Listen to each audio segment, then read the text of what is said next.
Yo, what's good everybody? Welcome back to another video, and in today's video it is the beginning of a new MyNBA series, and this one is starting in 2K25. It is the Golden State Warriors. This team was voted on the most out of the Spurs, the Hornets, the Warriors of course, and then an expansion team such as the Seattle Supersonics, or a team that we did in 2K23, the Las Vegas Venom. This had 37% of the votes. The Spurs were 27% of the votes. The Hornets were 15%, and the expansion team was 22% of the votes. The last time we did a series, I would consider it successful in a way that I had a ton of fun creating it, as I always do have fun creating these MyNBA series. And also in terms of viewership and engagement, this Lakers series went 47 episodes deep.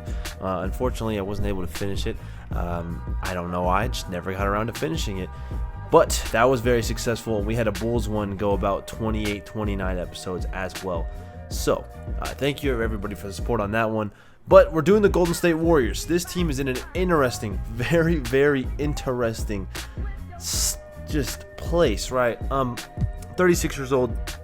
You have Steph Curry, who is probably still the best point guard in the league. Maybe if you count Shea as a point guard, or I mean Luka technically is a point guard, so he is better than Steph. But Steph for sure is the top 3-point guard in the league, and that's without a doubt. The best shooter of all time, 99 3-pointer. This is an interesting team. There is kind of tiers of this team, as you'll see right here. So here we have the vets. Obviously I just said Steph Curry. Man, he is unbelievable, and he's still unbelievable, and he's probably going to be unbelievable for a while. I mean, he just signed an extension.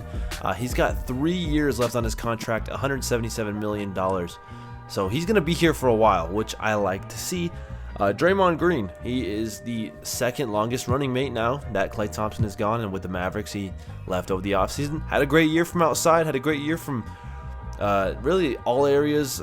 I mean, when he played basketball, like straight up basketball, Draymond is an amazing player. He has just had so many issues with he can't control his emotions. And I got the best of him against Jusuf Nurkic last year, against Rudy Gobert, which honestly I think he should have been suspended the rest of the season for just choking out Rudy Gobert for no reason. Really didn't make no sense to me. And it really hurt their team, because when he's on the floor, he is their second best player by far, and he is a phenomenal player, a phenomenal passer, a really good shooter now. He was a great shooter back in the day, like 2016. He was amazing. I believe he hit 6 threes in that game to the Game 7 when they lost to the Cavs, but still pretty phenomenal. And now he's actually turned himself back into a pretty solid shooter. Shot 39.5% from 3, which is a career high. That's higher than his mark in 2015-16, the year I was talking about, where he shot 38.8% from 3. So we're going to need him to stay out of trouble. We're going to need him to play basketball, and when he does play basketball and stay out of trouble, he is phenomenal.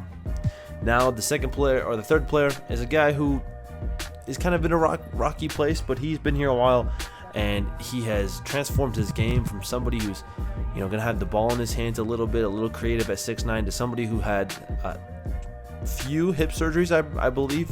If I'm wrong, then correct me down below. But he has transitioned his game into just as 2K describes his build, a board hunting lob threat, which I don't think he's really a lob threat at all, but he is a board getter, and he hustles extremely hard, extremely well, and he's very good at it. He is an amazing player.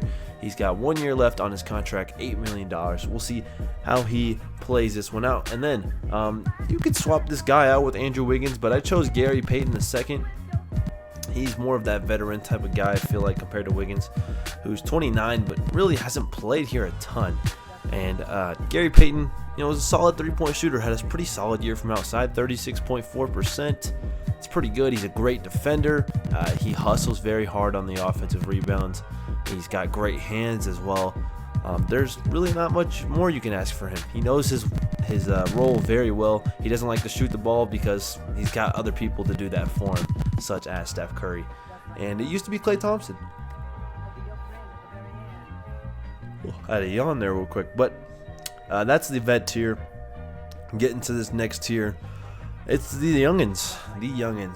These guys are supposed to be the future, or at least some future trade assets for the Warriors. We start at the top of this food chain of young players with Jonathan Kuminga, who at one point last year was on an absolute tear. He ended up averaging 16.1 points per game, 53% from the field, shot 32% from deep, which is his career worst, but there was a stretch where he was shooting the ball very well. He started 46 games. He's somebody who this year, if he can really develop and turn into a guy who can average 20 points per game, this team might go far. So we'll see how that turns out. This team could go far. We'll see though. Kuminga, 22 years old, so he's obviously gonna have more time, and he's seeking a pretty big contract, which honestly I wouldn't be too inclined to give him. I don't know what I just said right there, but I would give him a big contract. And then we have Brandon Podziemski, kind of a surprise. I was kind of surprised he fell all the way to 19, but he had a really good year. Shot almost 40% from 3 at 38.5%. Pretty good passer, pretty good rebounder for a 6'4" point guard / shooting guard. 6 rebounds per game, damn near. He can score a little bit when he has the opportunity with his ball in his hands, and he is a tremendous charge taker, which is, just a weird thing.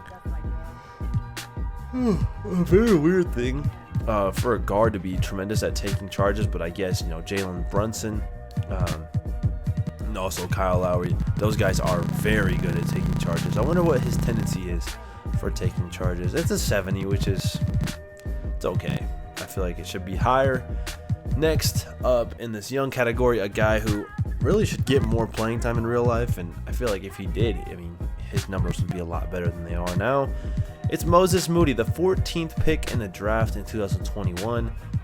8 points per game last year, 36% from deep. His efficiency hasn't really changed at all over the 3 years he's been in the league, but we're kind of hoping for him to take a leap. He's got a good three-point shot. He's a pretty solid defender, but can he show more is a big question for Moses Moody.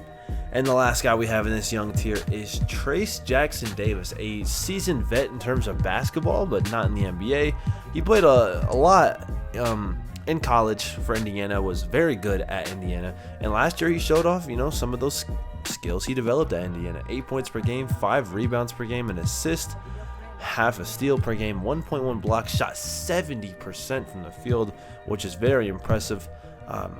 He really can't do anything besides shoot close shots, which makes sense. And he's very athletic as well at 6'9". He's a bit undersized, which is probably the biggest problem with this roster, besides not having a second scoring star, is they don't have a ton of height at all.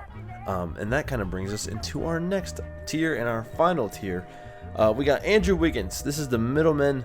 These guys, 3 of them are new, 1 of them is here, but he hasn't played a ton, he hasn't been super healthy, and his play has fallen off down a cliff, especially last year. The 3 years before that, really, when he had full seasons with Golden State, 17 points per game, 18 points per game, 38% from the field, 39, almost 40 in 2023. And yeah, he was having some off the court issues with some family. I don't really know exactly what it was, but he has fallen off a cliff in terms of his play. His free throw percentage is the highest it's been in a while, but he's got an 83 ball, and he's always going to be a pretty solid defender, but he's honestly somebody that can get traded. He's got a pretty sizable contract. In today's NBA, it's not huge, but $27 million a year for somebody who's almost about to be 30 is not going to get any better, in my opinion, and I don't know, it's a bit shaky, so he could be traded. Next, we have Buddy Hield, who just got to this team, who can shoot the lights out. He is one of the best three-point shooters of all time, and it's not an opinion, it's a fact. Buddy Hield is unreal from outside. He is unreal. He's had some good seasons with Indiana. Last year was traded to Philadelphia. Didn't go too well. Did have a really good playoff game. I remember that against the Knicks. I think he had a really good playoff game. But he's hit 200 or more threes, really 219 or more threes in the last 6 seasons.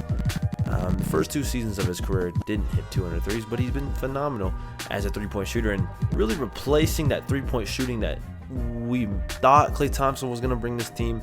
He didn't do it well. Obviously, Buddy Hield's not a great defender by any means, but he's okay. And honestly, compared to Klay, it's not a bad replacement. It's pretty cheap too, about $9 million a year. So I like Buddy Hield, and he's definitely going to get some play for us. The next player, a very interesting signing, but a great depth piece, and just a very solid player, and brings a lot of flexibility and functionality to this team. It's Kyle Anderson at 6'9", 230.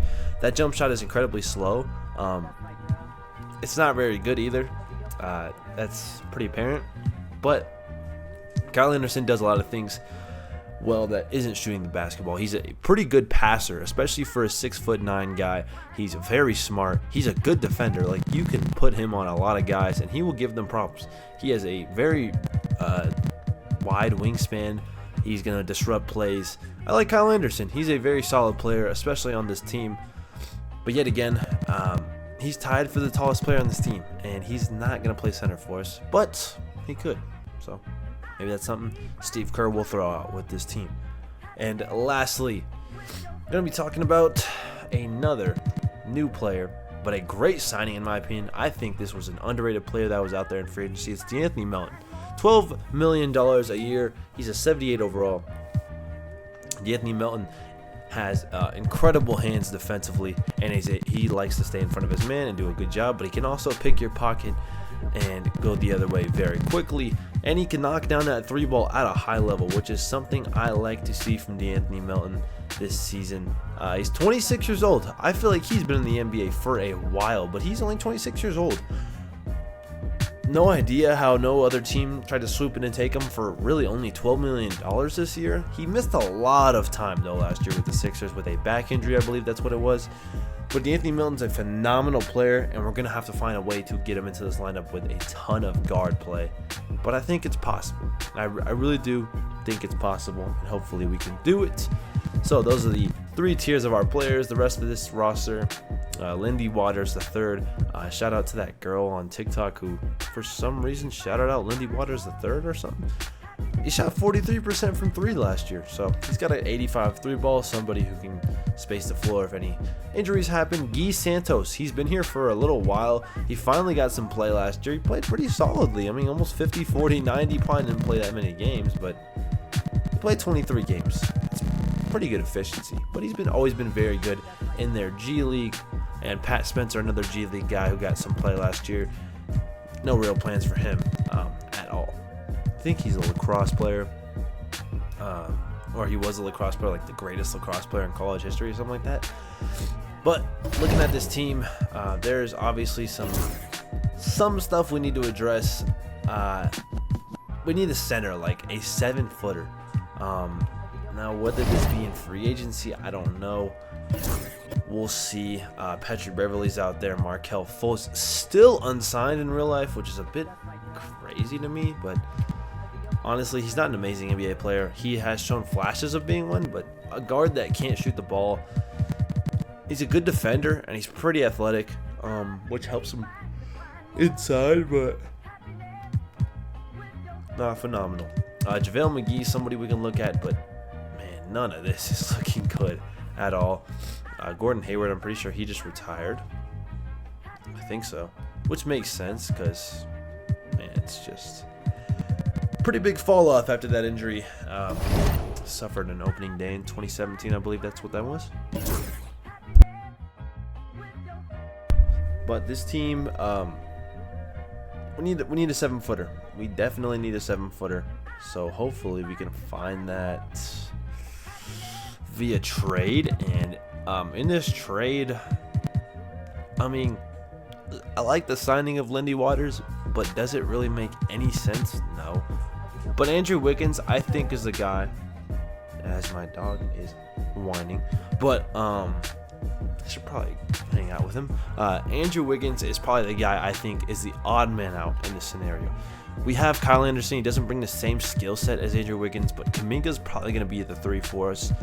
Steph at the 1, Buddy Hield at the 2, Kuminga at the 3, Draymond at the 4, and hopefully we get a 7-footer to put next to that lineup right there. So let's float out a package of Andrew Wiggins and Kevon Looney, and let's see what we can get, because Steph is not getting any younger, obviously. We know we have 3 years with him. At least 3 years. So I want to try to get a center. This is not a really realistic trade in my opinion. D'Lo. I don't want fucking Yusuf Nurkic on this team. He doesn't address anything that this team really needs, and we have whatever his name is, Draymond, on the team with us. Isaiah Hartenstein is very interesting. I think this would be an amazing trade. I don't think it's very realistic. So let's take this first round pick away. Let's see what else we can get. I find it interesting the Bucks just straight up don't want Chris Middleton. It kind of makes a little sense. He's getting older. That'd be an interesting player to have for sure, but we don't really need another wing.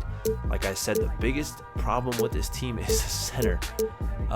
This is very interesting because Walker Kessler is being rumored to be in trade talks.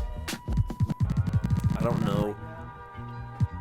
I mean, 97 block and 86 interior. Don't know about John Collins per se being on our team. He's got an 81 3 ball. He's kind of a small center, which the Warriors seem to love. OG is not somebody we would be able to realistically get, especially after he just signed a huge contract. Could look at Claxton on the Nets. Paul Reed and Tobias Harris are both on the Pistons. It's a bit funny. Jakob Poeltl, also an interesting guy. I don't think he brings enough offensive skill set, and he's not as good as whatever his name is. Kelly Olynyk's interesting though. He's not a great defender at all, but he can shoot the ball. Dylan Brooks would be funny. Steven Adams has not played in a while. Hartenstein again. So Walker Kessler, interesting. Let me go back and let me see what the Brooklyn Nets would want for Nick Claxton, who I feel like would be a perfect fit with this Golden State Warriors team. Do I think we're going to contend for a championship year one? With Steph, you really never know because he's that good. But I'm going to say no because, I mean, unless we make some drastic trades, I don't think anything like that would happen. So, Wiggins for Claxton straight up, I don't think that would be realistic. But I would be willing to offer you our first round pick in 2026 unprotected. I think Claxton is that good of a player. He's only an 81 in this game, which is a little weird. He can kind of shoot. He's got a 64 3 ball and 74 mid-range. It's nothing crazy. 72 post control. He's not an offensive player at all. But 89 interior defense, 89 block, and can rebound the ball with the best of them defensively at almost a 90. An 89, 90 help defensive IQ, 85 defensive consistency. This is somebody I think that we should take a look at. Now, Cam Thomas, don't want him. That'd be kind of cool though. Cam Johnson would be very interesting with the amount of shooting we could have on this team. Schroeder also pretty interesting. I think though that Pajemski should run our backup point guard role, but Schroeder wouldn't be bad in that situation. Ben Simmons just doesn't fit with us at all, even though he would be pretty cool at center. Hopefully he's healthy this year. Killian Hayes is on the Nets. Damn. All right. Nick Claxton for Andrew Wiggins and a first-round pick unprotected. Let's see what happens. Nope, they don't want that. So let's offer them Looney, and you can give us back. No, Clowney's interesting, but I think that's somebody they'd want to keep. Zaire Williams. Damn, Zaire Williams is on the Nets. Forgot about that. I thought he was going to be really good. He was pretty solid his rookie year. I remember that. Dariq Whitehead.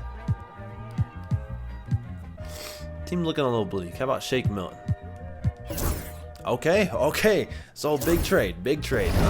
I know the overalls don't look insane, but that's a pretty nice trade for us. We get Claxton. That means we can move Kuminga down to the 3, which makes him an 84 overall. And this roster is looking pretty solid, man. Steph Curry, Buddy Hield. Okay. Jonathan Kuminga, Draymond Green, Nick Claxton. I think Nick Claxton solves a ton of problems that we have. He's going to be a beast defensively. He's going to grab a lot of boards, and he's got a lot of size, which will help a lot. So I think our starting 5 is pretty solid. Pajemski, Melton, Trace Jackson Davis, Kyle Anderson, and Guy Santos. Wow, they don't want to play Moody or Payton at all. what sense does that make? Is Steve Kerr actually controlling the game? He's been having that same picture for years. So here's the problem I'm having. Gary Payton in 2K, I don't know if he'd be tremendous, but in real life, he would definitely play. I want to play Moody. I absolutely want to play him. Wait till maybe a few weeks before the All-Star or the trade deadline to see if he's really worth having on their roster. Take a few minutes from you. Take a few minutes from you. A few from you, and a few from you. Give some to Moody. Trace is our backup center. Gary will stay here just in case of injury. Kyle Anderson, I like him, but two non-shooters right here. I don't know how much he fits our squad. Be for real. Take a few minutes away from Draymond. Steph, or Heel doesn't need that many minutes. Honestly, Pajemski should probably play more than him. I just like to have Pajemski off the bench. All right, we'll go like this for our rotation. Kyle Anderson, Moses Moody, Trace Jackson Davis, DeAnthony Melton, Brandon Pajemski. That's our bench. I think that's a very solid lineup.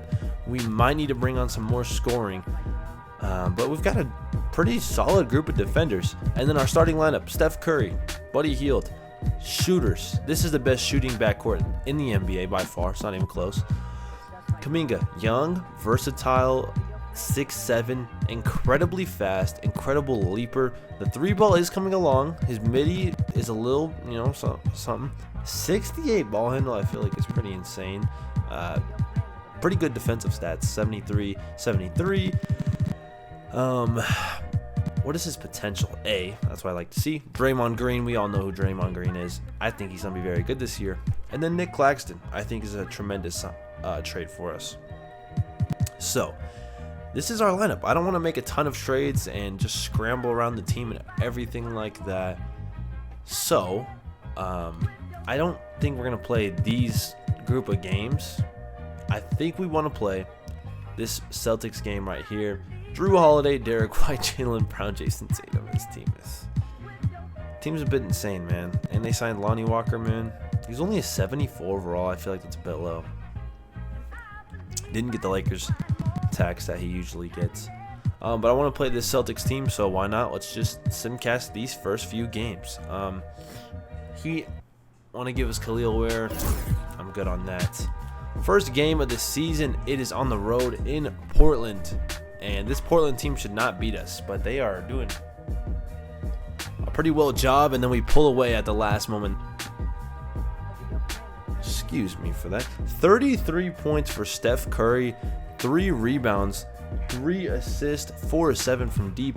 DeAnthony Melton with 31 points, 11 of 15 from the field, 6 of 7 from deep. That is an insane game. From DeAnthony Melton. Is that a career high? That has to be a career high. There's no way it's not a career high. Okay, he's at 33. That makes sense. But what a game from DeAnthony Melton. Nick Claxton, 16 and 8 with 2 blocks. Shot really well. Kuminga only had 12 points. I think I got to raise his... Buddy Hield only had 2 points. I think I got to raise his shot tendency to about 85. I want him taking a ton of shots. Same thing with Buddy Hield. Give you like a 70. Pajemski, if you're going to run the backup point guard unit, or be the backup point guard and run the unit, 65 is good for you. So we'll go with that. Simcast this Jazz game, who we should probably take care of business with. First quarter, amazing. 42-19. And really the rest of the game, we could just coast from there. Had a great third quarter as well. Draymond Green a little injured. Pajemski with 26 on 12 of 16 shooting. Steph with 25. Buddy Hield with 21. Claxton with a good game. Kuminga yet again quiet. But if we're winning these first few games, that's fine with me. Strained MCL for Draymond Green. It's only going to be a 76 overall. Oh my goodness, bro. Are you serious? Alright, so an injury this early. Is Moody playing well? 8.5. Yeah, we'll start Moody then. We'll just start Kuminga at the 4 and start Moody until Draymond is healthy. And we'll give Gary Payton a few minutes. We'll give him about 10. We'll give Moody 25. We'll give a few more to Kuminga and a few more to Milton and a few more to Anderson, since that's the position that Draymond Green is playing in. So we're playing the new look Clippers team, not only as a roster but with their jerseys. And we're off to a pretty good start this season. It looks like if we hold on, we're going to be 3-0 and we win by 30. Kuminga with 23 points on 10 of 13 shooting. That's what I like to see from Jonathan Kuminga. Very efficient start in terms of field goal percentage. Steph with 23. Podziemski, another great game. Moody was a good game, but Melton as well. Stuff's going well. Buddy Hield, good game as well. And then we have back-to-back games against the Pelicans. Are we going to take our first loss? This Pelicans squad is interesting. I think they have a bunch of very good players. As it looks like we are going to win our 4th game of the season. Podziemski, 11 rebounds, 9 points, 11 rebounds, and 7 assists. Kuminga with 20 on very efficient shooting. Melton, 17 points. He's averaging 18 points per game on 50%. Where is Steph at? Oh, that scared the shit out of me. Steph, 8 points on 3 of 13 shooting. Not a very good game for him at all. But we're going to play the Pelicans one more time, and then the Rockets, and then I don't know who the other team was. And